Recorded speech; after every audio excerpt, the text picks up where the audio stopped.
Manuskrip-manuskrip di Jawa seperti ada namanya Serat Jambi Jawi, lalu ada Parem Bureh, ada namanya Serat Toto Coro. Nah itu Centini juga itu memuat dokumentasi tentang bagaimana orang Jawa meramu. Tak hanya pelaut, seperti dalam lagu Nenek Moyangku Seorang Pelaut. Ternyata nenek moyang kita juga seorang peramu. Sebab Indonesia memiliki kekayaan alam yang luar biasa. Begitupun dengan budaya dan tradisi yang beragam. Apa arti meramu bagi orang Indonesia hari ini?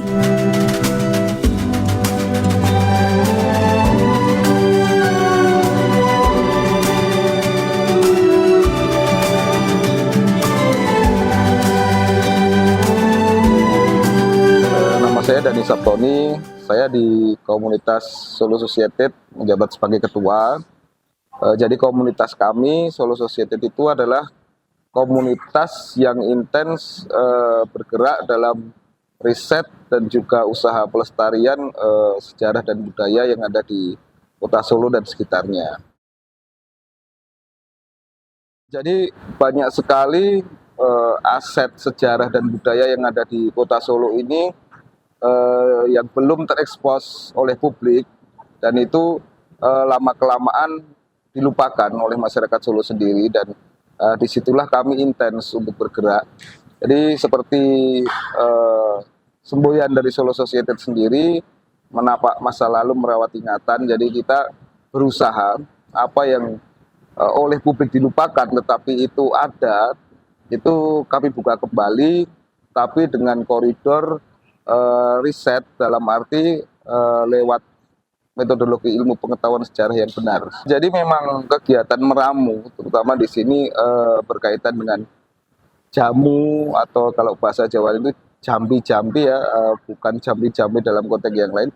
Itu sebenarnya merupakan satu, bukan lagi gaya hidup, tapi itu menjadi satu kebiasaan, sesuatu yang oleh masyarakat Jawa sendiri itu dianggap sebagai salah satu bagian pokok dalam aktivitas hidup. Karena konteks jamu dan juga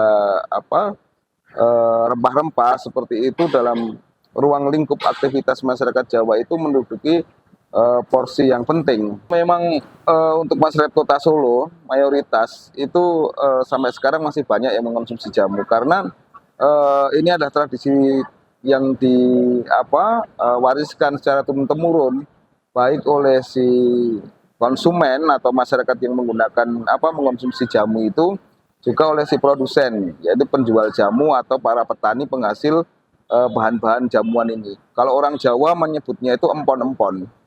Nah, tradisi itu sampai sekarang masih hidup di Kota Solo, di mana tanaman-tanaman rumahan itu biasanya itu ditanami dengan berbagai jenis yang namanya empon-empon itu.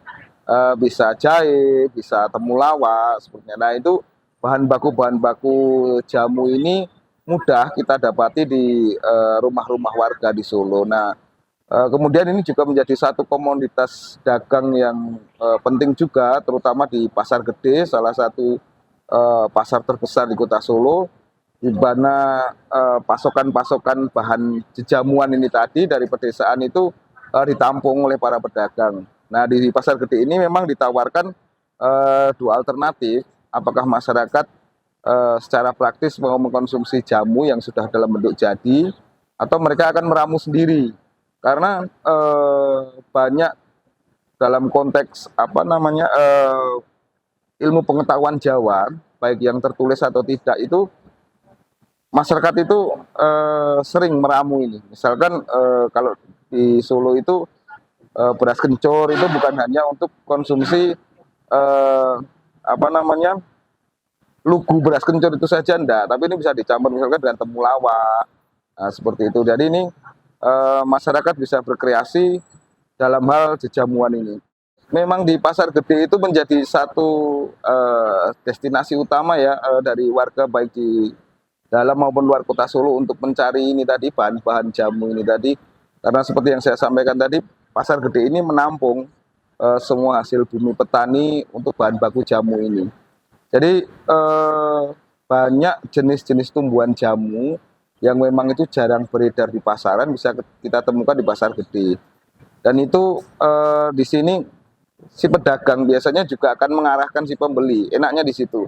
Jadi pembeli bukan hanya dia membeli saja, tapi kadang dia ditanya oleh pedagang mau mau apa beli bahan ini untuk dipakai jamu apa seperti itu, nanti diarahkan. Jadi dialog verbal ya kita menyebutnya seperti itu terjadi dalam komunikasi antara pedagang dan pembeli jamu-jamuan ini di pasar gede.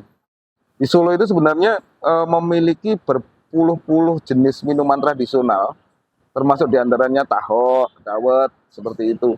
Nah, orang Solo sendiri untuk kuliner-kuliner minuman semacam ini itu ada waktunya. Kalau misalkan taho itu pagi hari, nanti siang hari wedang asle, lalu malamnya wedang ronde, seperti itu. Jadi ada periode waktu dengan jenis menu-menu sendiri seperti itu. Di tahun 2019 Solo Society pernah riset itu ada sekitar 53 jenis minuman tradisional.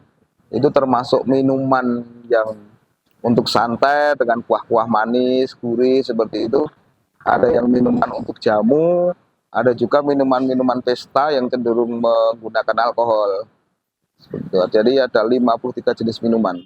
Dawet selasih itu sendiri sebenarnya merupakan inovasi dari dawet tradisional. Kalau kita mengenal dawet secara tradisional seperti yang juga masih dipakai untuk beberapa menu utama di keraton, itu dawet itu toppingnya itu nggak seperti di dawet selasih yang ada di pasar gede yang jauh lebih lengkap. Kalau selasih ini kan ada apa biji-bijian, juga ada dikasih bubur, atau kalau orang Jawa menyebutnya jenang lemu seperti itu. Kalau dawet tradisional ya seperti yang kita temukan di keraton misalkan itu toppingnya itu biasanya hanya nangka dan cendol. Nah ini makanya ketika muncul variasi baru dari jenis minuman dawet ini, masyarakat sangat antusias. Bahkan sampai sekarang dawet selasih di pasar gede ini menjadi pionirnya dan kemudian banyak ditiru oleh pedagang-pedagang di luar pasar gede. Tahu itu sebenarnya kan salah satu makanan yang minuman yang bukan asli dari kebudayaan Jawa. Itu adalah dari kebudayaan yang dibawa oleh masyarakat Tionghoa yang memang ada di daerah kawasan Pasar Gede, di mana kawasan ini adalah kawasan pecinan. Jadi memang taho yang dicampur dengan kuah dari jahe dan gula Jawa ini menjadi satu ciri khas yang ada di Pasar Gede. Nah, jarang kita menemukan ada penjual taho di luar sekitar lokasi Pasar Gede ini. Jadi di beberapa titik Pasar Gede itu bahkan sampai sekarang menjadi legend ya yang namanya taho itu, terutama di sekitar timur kelenteng Pasar Gede itu zaman dulu dan sampai sekarang masih banyak kita dapati itu penjual-penjual taho yang diramu secara tradisional. Taho itu adalah minuman yang dikonsumsi pagi hari karena kembang, kalau orang Jawa ini kembang tahu ya, bahan baku tahu ini itu kan kaya akan protein dan mengenyangkan. Jadi orang kalau mengkonsumsi tahu itu tidak mungkin dia akan mengkonsumsi bahkan lebih dari 2 mangkok, itu jarang terjadi karena 1 mangkok pun sudah mengenyangkan. Nah, dan ini menyegarkan ya karena diramu dengan kuah jahe. Nah, itu biasanya memang dikonsumsi pagi hari. Kalau untuk sarapan atau jajanan itu biasanya orang carinya ya yang namanya lenjongan itu tadi, makanan-makanan kecil yang berbahan baku singkong atau yang disebut keleman itu. Ini kan cenderung manis dan padat gitu ya. Biasanya juga ditambahi dengan nasi tiwul seperti itu. Lenjongan itu disebut lenjongan. Lenjongan itu artinya kalau dalam bahasa Indonesia itu mirip seperti gado-gado lah. Jadi campur-campur. Nah, tetapi lenjongan ini menggunakan bahan dasar utama itu mayoritas dari singkong. Nah, kalau orang Jawa sendiri menyebut makanan yang terbuat dari singkong ini namanya keleman. Jadi makanan keleman itu makanan yang terbuat dari bahan baku singkong dan dihidangkan di akhir santapan utama ataupun cuci mulut. Nah, ini lenjongan itu masuk dalam kategori itu. Jadi varian-varian dari jenis masakan berbahan baku singkong ini biasanya oleh orang Jawa dijadikan makanan pencuci mulut, karena ini termasuk dalam kategori makanan ringan yang meskipun padat ya, itu juga bisa dijadikan sebagai menu untuk sarapan seperti itu. Tapi kalau kita telaah sendiri kata keleman itu yang berarti juga berbahan singkong, keleman itu juga bisa berarti kalau orang Jawa menyebut terlalu gemuk. Nah, kalau orang Jawa nyebut gemuk itu kan lemu, kelemon. Nah, kemudian keleman ini. Makanya kalau kita mengkonsumsi jenis-jenis masakan singkong yang terlalu sering, maka guyonannya itu tadi bisa membuat terlalu gemuk seperti itu. Itu lalu ada juga di situ biasanya satu tempat di pedagang yang sama itu jual yang namanya berambang asem. Nah, berambang asem ini ada orang juga yang menyebutnya pelencing. Itu bahannya dari daun ketela, atau kalau orang Solo menyebutnya jeligor, dikasih sambal gula Jawa dengan campuran buah asem, lalu kadang ditambahi dengan tempe yang terbuat dari bahan baku ampas tahu, atau orang menyebutnya tempe gembus seperti itu. Itu nanti dimasak bacem, dimakan berbarengan, dan itu biasanya cenderung pedas. Biasanya favoritnya terutama untuk anak-anak ya, biasanya ini yang sering mengkonsumsi karena cenderung manis, itu ada klepon, ada cenil, kemudian ada ketan hitam, lalu ada sawut, ada kadang juga ditambahi dengan tiwul. Ini makanan yang lebih berat lagi ya. Ini kemudian ditaburi dengan kelapa, ada yang dikasih itu gula Jawa, ada juga yang dengan gula dari bubuk kacang. Jadi banyak juga orang yang di pasar gede itu penjual jual sambal pecel itu tapi dalam bentuk batangan atau dalam kondisi masih padat gitu. Nah, ini biasanya kan bisa tahan sampai beberapa hari. Ini biasanya kebanyakan orang dari luar Solo, biasanya wisatawan atau mereka yang datang dari jauh itu carinya itu supaya tahan dibawa pulang, itu memang sengaja dibuat padat gitu. Nah, itu sebenarnya bukan hanya di pasar gede, tapi banyak di pasar-pasar tradisional di Solo itu masih dijual bumbu pecel seperti itu. Ya, kalau sejauh ini seperti yang ada di Serat Centini, itu memang di Serat Centini itu memuat banyak sekali informasi tentang kuliner, baik kuliner berupa makanan maupun minuman ya, yang ada di Jawa tempo dulu. Beberapa masih banyak yang bertahan sampai sekarang, tapi beberapa ada juga yang sudah punah. Nah, termasuk pecel ini. Pecel ini merupakan satu jenis makanan yang ternyata itu sudah ada sejak zaman dulu. Serat Centini itu ditulis oleh di masa Sri Susuhunan Pakubuwono IV oleh putra mahkotanya yang kemudian nanti akan menjadi Pakubuwono V, menggantikan menjadi Raja Solo. Itu mungkin sekitar tahun pertengahan menjelang 1800-an ya. Itu pecel sudah dikenal saat itu. Jadi memang jenis ini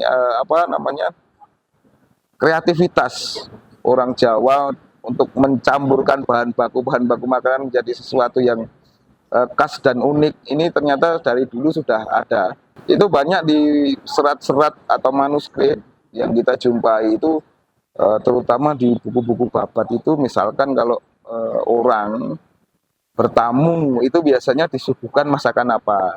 Ada satu menu wajib untuk tamu misalkan. Lalu di momen-momen tertentu itu juga ada menu-menu yang khas untuk dihidangkan. Dan juga para prajurit yang selesai berperang misalnya, itu akan setelah mereka istirahat, mereka akan melumuri badannya dengan parem dan boreh, kemudian akan dijamu dengan ayam panggang dan sayur bening seperti itu. Itu ada ditulis semua. Jadi kita masih bisa melihatnya dan dan tahu bahwa beberapa varian menu kuliner yang ada sekarang ini ternyata sudah memiliki jejak sejarah ratusan tahun silam. Jadi memang tradisi herbal di Jawa itu menduduki satu posisi penting.